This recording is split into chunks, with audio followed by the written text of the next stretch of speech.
Good morning, class 8. Today we will do a new lesson, a very interesting lesson. The lesson is on page 32 in your books. Lesson 4, Rain, Rain, Go Away. Now the head, under that lesson 4 it is written fantasy.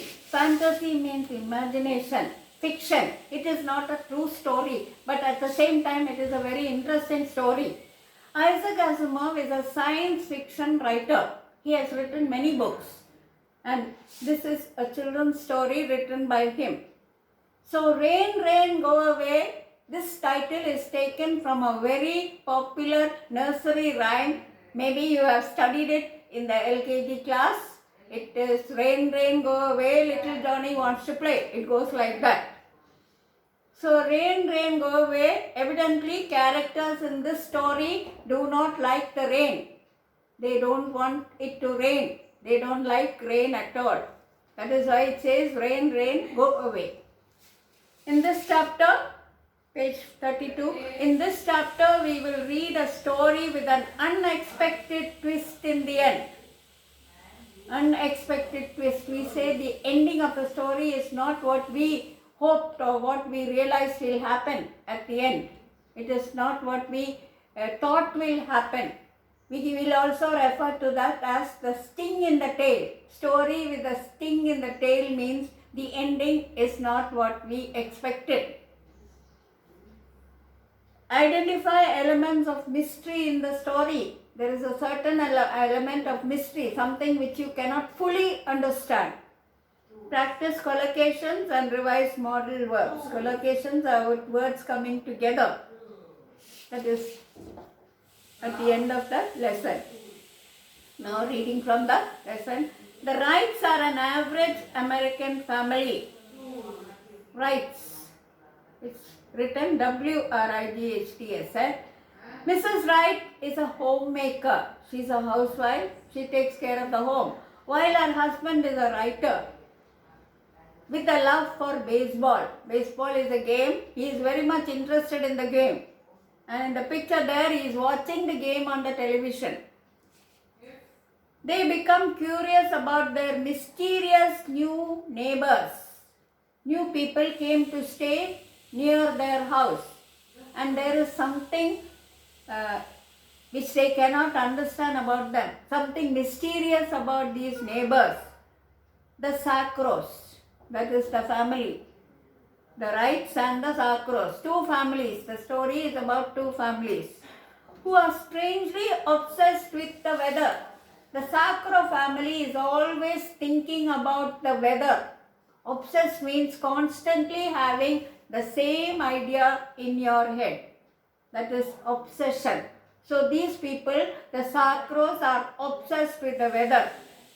What do you think is the reason for their odd behavior? Odd means strange, being afraid of the weather, being afraid that it will rain. What do you think is the strange reason? Now in the beginning of the story, we don't understand why they are so anxious about the weather, why they are so interested in always seeing whether it will rain, but at the end we will know. There she is again, said Lillian Wright. This is the mother speaking. There she is. She is the neighbor who is in the opposite house. That is Mrs. Sacro. There she is again, said Lillian Wright, as she adjusted the Venetian blinds carefully. Venetian blinds are a kind of curtains made out of bamboo which can be rolled up. And you can see that in the picture. There she is, George. George is not interested. George is her husband. There, who is there? Asked her husband, trying to get satisfactory contrast on the TV, trying to adjust the TV so that he can watch the baseball game very carefully, very well, so that he might settle down to the ball game. He's a writer, he's interested in baseball. Mrs. Sacro, she said. She is Lillian. And then to forestall her husband, inevitable, who is that? Mrs. Sacro. The next question from George will be, who is Mrs. Sacro? So to prevent him, forestall means to prevent him. to prevent him from asking that inevitable means definite, sure question, who is that, added hastily. She added very quickly, the new neighbors, for goodness sake. Don't you even know, goodness sake, the exclamation, expression there, don't you even know that new neighbors are come and they are staying near our house. The new neighbors, for goodness sake. Oh, still the husband is not interested, but the wife is interested in the neighbors. Sunbathing, always sunbathing. Sunbathing is enjoying the sun, the sunlight falling on you. I wonder where her boy is. Now the Sacros they have a child who is the same age as the son of the Wrights. I wonder where that boy is, the child of the Sacros. He is usually out on a nice day like this. So the word nice, when the weather is nice, when the sun is shining, he will be outside playing. That is the Sacro child. He is usually out on a nice day like this, standing in that tremendous yard of theirs. Yard is the compound. So they have a very large yard, a very large compound of theirs, and throwing the ball against the house. Did you ever see him, George? Have you ever seen the Sacro child? He always plays with the ball. He throws the ball on the wall, he lets it bounce on the ground, and then he catches. That is given in the next paragraph. I've heard him. It's a version of the Chinese water torture. That is George speaking. He's saying it's a type. It's a kind of Chinese water torture. Bang on the wall, biff on the ground, smack in the hand. Throwing the ball on the wall, letting it bounce on the ground, and catching it with a hand. This is the game which he plays, always. Now, this game which the boy plays always makes, there's a repetition of the same sound. Bang, biff, smack, bang, biff, smack. So, it's like a Chinese torture. Now, Chinese torture, the notes is given opposite. Chinese water torture was supposedly used to drive a person insane. Insane means mad. By slowly dripping water onto their forehead. It was mistakenly believed to have originated in China. This kind of torture, continually pouring water from the forehead. But it did not originate in China. It did not begin there in China. He's a nice boy. Mrs. Wright speaking. He's a nice boy. He is the Sacro child, quiet and well behaved. Very quiet with good behavior.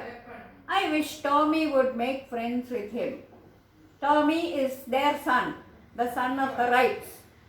And the mother Lillian is saying, I wish Tommy would make friends with him. He is the right age. They are both same ages. So the mother is happy that Tommy, her son, has a friend. He is the same age. He is the right age to just about 10. He is also 10 years old, I should say. I didn't know Tommy was backward about making friends. Tommy was hesitating. Tommy was not very good in making friends, the George said. I didn't know that Tommy was not able to make friends very easily. This is in answer to Mrs. Wright's question. I wish Tommy would make friends with him. I didn't know Tommy was backward about making friends. Not able to make friends easily. Well, it's hard with the Sacros. It's difficult to make friends with the Sacros. They keep to themselves. They keep so to themselves. They are a reserved family. They don't interact with others. They don't mingle with others. So it is difficult to make friends with a Sacro family. And Tommy, their son, finds it difficult to make friends with a Sacro boy. Why should you? I don't even know what Mr. Sacro does. Now this question is by the wife, Lillian, Mrs. Wright.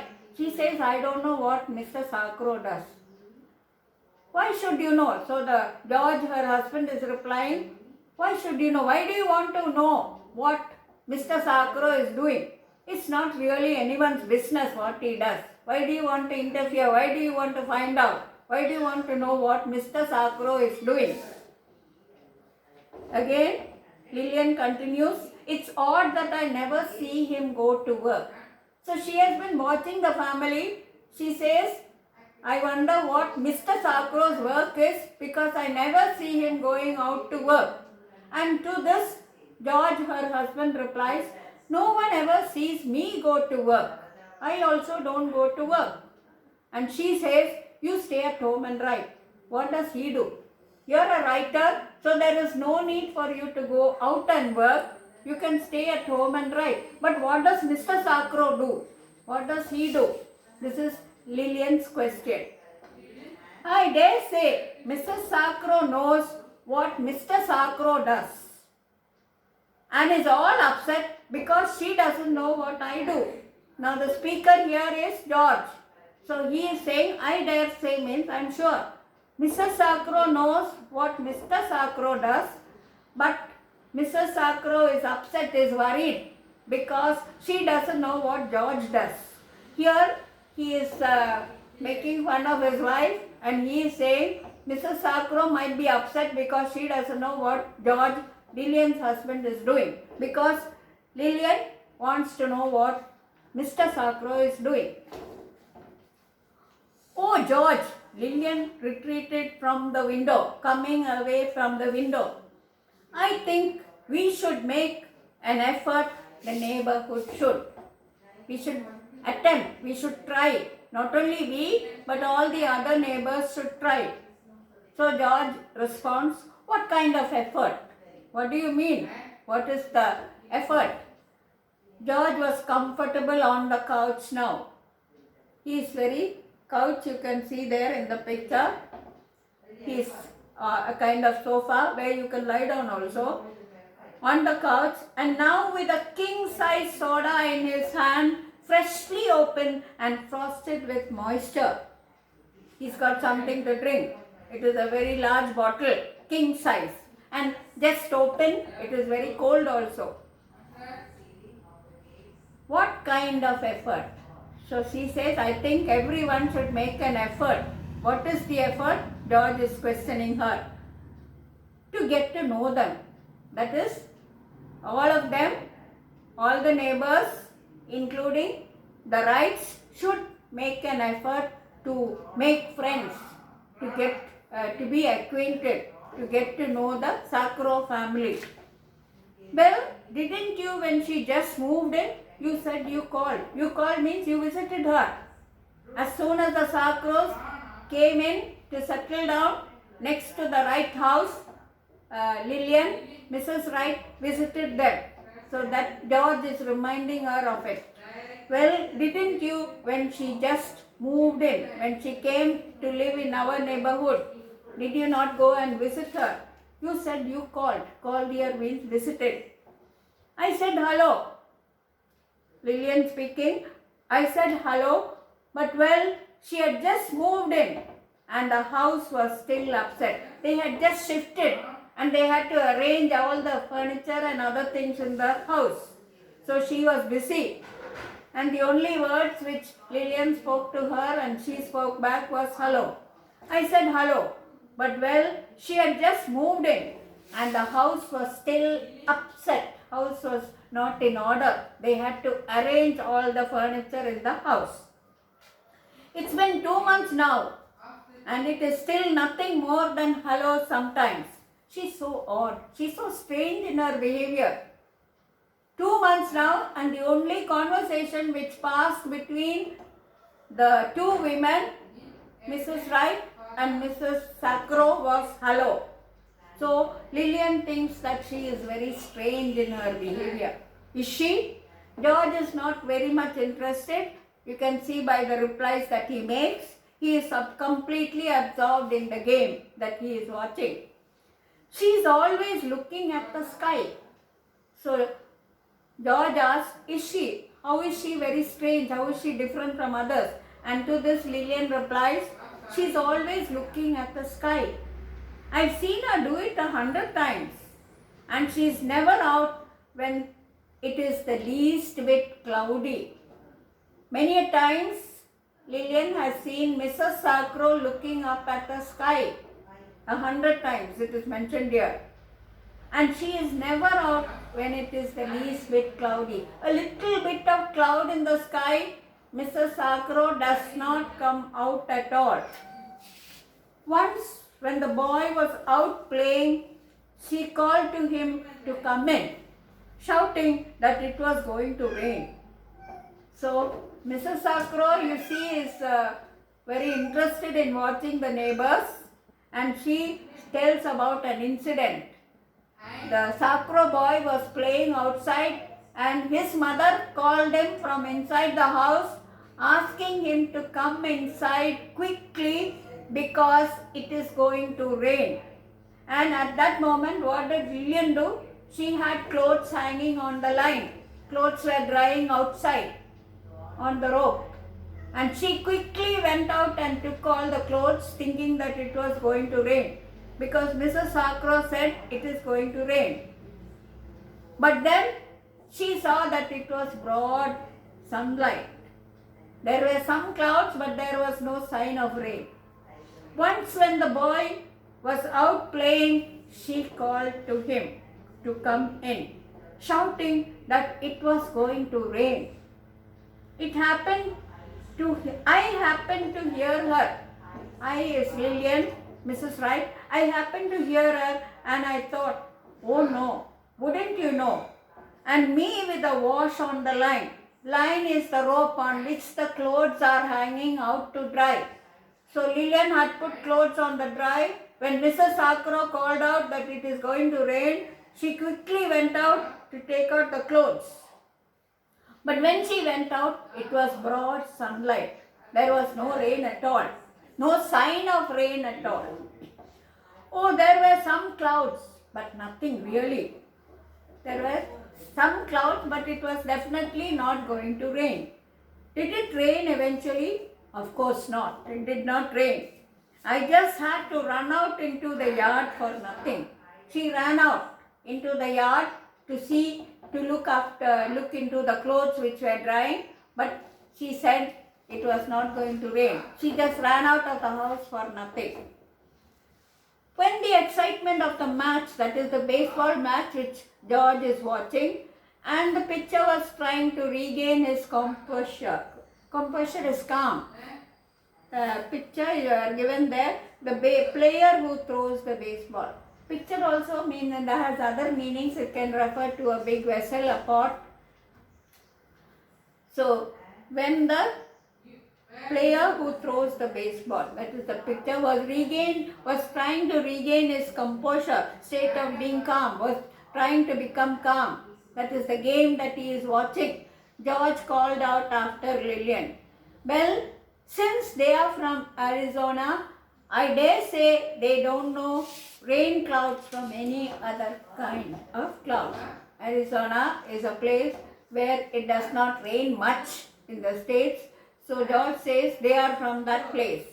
Lillian came back into the living room. Living room is the drawing room. From where? From where are they come? From where did the Wrights come? From where did the Sacros come? From Arizona, according to Tommy. How did Tommy know? He talked to their boy in between ball chucks.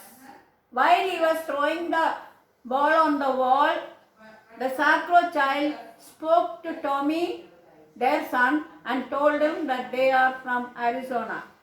I guess, and he told Tommy they came from Arizona. And then the boy was called in. After that, the parents called the boy to come in. So that was the conversation between Tommy and the Sacro child.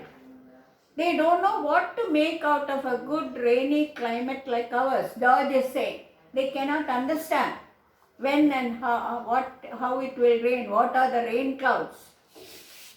Lillian went back to the Venetian blinds and said, I simply just have to make her acquaintance. She looks very nice. From this distance, looking through the window, Mrs. Sacro seems to be a very nice lady. So Lillian wants to make friends with her. Make acquaintance means make friends with her. I'll simply just have to make her acquaintance. She looks very nice. Oh, look at that George. George was looking at nothing but the TV. George is not interested in the talk of his wife. Lillian said, I know she's staring at that cloud. And now she'll be going in, honestly. From this distance, from her window, Lillian saw that Mrs. Sacro was looking at a cloud in the sky. And she thinks that immediately Mrs. Sacro will go inside the house. George was out 2 days later on a reference search in the library and came home with a load of books. He's a writer, so he visits the library and sometimes he stays in the library and comes back only late. So he came back with a load of books, a lot of books, plenty of books. Lillian greeted him jubilantly, joyfully, happily she greeted him. She said, now you're not doing anything tomorrow. You're free tomorrow, so I have made an appointment, I have made a plan. That sounds like a statement, not a question. You are not asking me a question whether I am free tomorrow. You are saying you are not doing anything tomorrow. It is a statement, it is not a question. If it is a question, it will be Mrs. Lillian should ask her husband, are you free tomorrow? So she says it is a statement. It is a statement. Statement is making a fact, saying something. We are going out with the Sacros to Murphy's Park. So she made the arrangement even without discussing it with her husband. She said, we are all going to the Murphy's Park tomorrow. How did it happen? How did you make friends with her? How did you make this plan with her? I just went up to their house this morning and rang the bell. That's easy. That is George replying, it's easy to ring the bell. It wasn't easy. I just stood there with my finger on the doorbell till I thought that ringing the bell would be easier than having the door open and being caught there standing like a fool. So she hesitated to ring the bell. She waited there for some time. And then Lillian thought that it is better to ring the bell, otherwise Mrs. Sacro might come out and she will appear like a fool standing in front of their house, standing at the door of their house. So she rang the bell. She was sweet as she could be. She was very kind. She was very good. Invited me in. She asked me to come in. Mrs. Sacro asked me to come inside the house. Knew who I was. Said she was so glad I had come to visit. These are the words which Mrs. Sacro spoke, and Lillian is relating this incident to her husband. She invited me, Mrs. Sacro invited me. She already knew I was their neighbor and said she was so glad that I had come to visit. And you suggested that we go to Murphy's Park? Yes. I thought if I suggested something, that would let the children have fun. So they could become friends. The children could meet each other and talk with each other. It would be easier for her to go along with it. She wouldn't want to spoil a chance for her boy. So Lillian suggested that both the families visit Murphy's Park and this will give an opportunity for the two boys to become friends, to talk to each other. You had a reason for all this. It comes out. You wanted the Cook's Tour. Cook's Tour is given there. Thomas Cook is a well-known English travel agency which conducts guided tours. It has branches across the world. Now here, George is speaking about the plan which Lillian made with Mrs. Sacro as if it is a big tour. But please spare me the color scheme, details. I am not interested in the bedspread or the size of the closet.